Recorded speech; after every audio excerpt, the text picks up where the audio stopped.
দর্শক, ভারত থেকে আসা ঢলের কারণে ফেনী নদীর পানি বাড়ছে, আবারও দেখা দিয়েছে বন্যার শঙ্কা। সেখানে আছেন সহকর্মী আবু তাহের ভূঁইয়া। আমরা সরাসরি চলে যাচ্ছি তার কাছে। তাহের, কি চিত্র দেখছেন, সেখানকার সবশেষ তথ্য জানাবেন। সামিয়া, আমি আছি এখন ফেনীর পশ্চিম উপজেলার অলকা নামক স্থানে। স্থান দিয়ে গতকালকে সকাল থেকে পানি বাড়তে থাকে। বিশেষ করে ফেনীর মুহুরী, কহুয়া, সিলোনিয়া এই নদীর পানি বেড়েছে গতকাল সকাল থেকে। কিন্তু ফেনী অঞ্চলে গত 2 দিন বৃষ্টিপাত হয়নি। আমরা যতটুকু স্থানীয়রা যেটা বলছেন সেটা হলো যে ভারতের ত্রিপুরা অঞ্চলে ভারী বৃষ্টিপাত গত 2 দিন হয়েছিল। সেই বৃষ্টিপাতের পানিটাই এখানে উজানে দিয়ে ফেনী অঞ্চলে নেমেছে। এই ফেনী অঞ্চলে নামার কারণে অলকা সহ সাররাত্রি গ্রামে পানি নিম্নাঞ্চল প্লাবিত হয়েছে। তবে পানি উন্নয়ন বোর্ডের সাথে আমরা কথা বলেছি, সেটা হলো পানির বিপদসীমার এখন অনেক পিছ দিয়ে প্রবাহিত।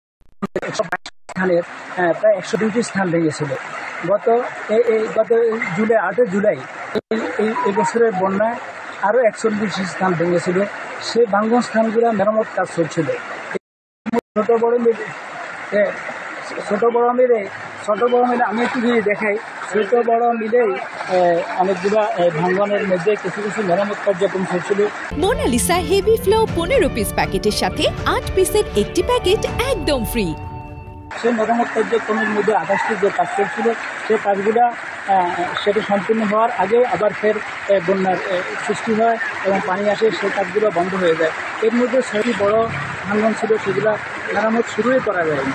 স্থানীয়রা যেটা বলছেন, সেই কাজগুলো নিম্নমানের হওয়ার কারণেই এই সমস্যাগুলো সৃষ্টি হয়েছে এবং ফের বন্যার আশঙ্কা করছেন এলাকাবাসী।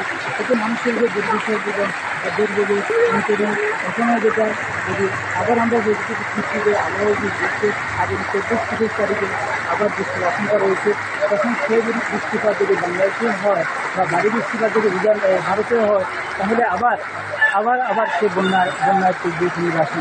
সেই ফেনীবাসী এখন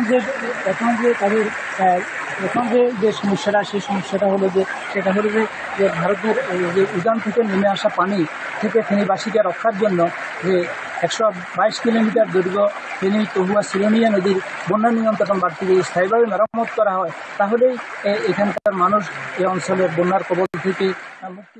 তাহের, ধন্যবাদ আমাদের সাথে যুক্ত হওয়ার জন্য।